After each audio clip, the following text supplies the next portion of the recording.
दोस्तों नमस्कार प्रणाम। आप हैं दस्तरा न्यूज़ के साथ। मैं अनिल कुमार यादव अपने यूट्यूब चैनल पर आप सभी लोगों का स्वागत और अभिनंदन करता हूं। जैसा कि दोस्तों आप सभी लोगों को पता है कि बिहार में विधानसभा का चुनाव नज़दीक है। इसको लेकर के सभी पार्टियां मैदान में कमर कस कर के उतर चुकी हैं।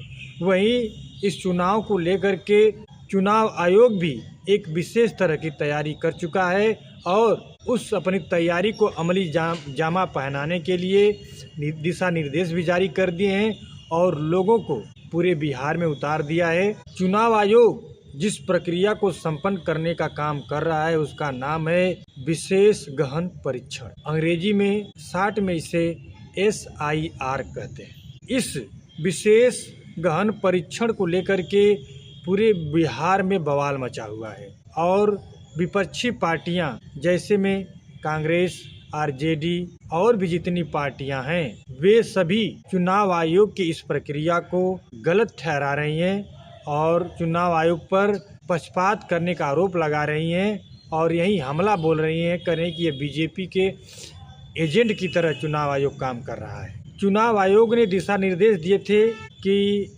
वोटर लिस्ट में नाम बने रहने के लिए 11 डॉक्यूमेंट में से कोई एक डॉक्यूमेंट आपके पास होना चाहिए और उन डॉक्यूमेंट में आधार कार्ड, राशन कार्ड और निर्वाचन कार्ड नहीं था। जो चुनाव आयोग ने 11 डॉक्यूमेंट को वरीयता दिया था उसमें आधार कार्ड, निर्वाचन कार्ड और राशन कार्ड को नहीं रखा था, शामिल नहीं किया था और इसी को लेकर के पूरे विपक्ष के अंदर असमंजस था और काफ़ी बवाल कर रहा था।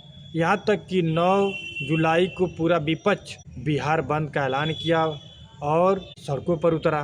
इसके बाद सुप्रीम कोर्ट में याचिका दाखिल की गई और सुप्रीम कोर्ट ने 10 जुलाई को सुनवाई का डेट दे दिया था। इसके बाद भी विपक्षी पार्टियों ने बिहार बंद किया। आज 10 जुलाई है और आज सुप्रीम कोर्ट का फैसला आया है। सुप्रीम कोर्ट ने कहा है कि चुनाव आयोग एक संवैधानिक संस्था है और इसके किसी भी कार्य पर हम रोक नहीं लगा सकते। यानी कि सुप्रीम कोर्ट ने चुनाव आयोग को जो गहन परीक्षण की प्रक्रिया है उस पर रोक नहीं लगाया है, वह जारी रहेगी। लेकिन चुनाव आयोग को दिशा निर्देश दिया है कि चुनाव आयोग आधार कार्ड, निर्वाचन कार्ड और राशन कार्ड को भी अपनी लिस्ट में शामिल करें।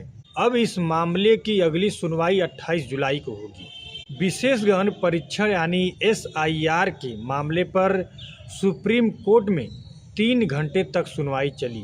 वहीं याचिकाकर्ताओं का आरोप है कि वोटर लिस्ट रिवीजन नियमों को दरकिनार करके किया जा रहा है और वो विशेष गहन परीक्षण के नाम पर वोटरों की नागरिकता की जांच की जा रही है जो कि कानून के खिलाफ है। इस दौरान सुप्रीम कोर्ट ने चुनाव आयोग से पूछा, वोटर लिस्ट परीक्षण के मामले में आप नागरिकता के मुद्दे में क्यों पढ़ रहे हैं? अगर आप किसी शख्स का नाम सिर्फ देश की नागरिकता साबित होने के आधार पर शामिल करेंगे तो ये बड़ी कसौटी होगी। यह गृह मंत्रालय का काम है, उसमें आप मत पढ़िए।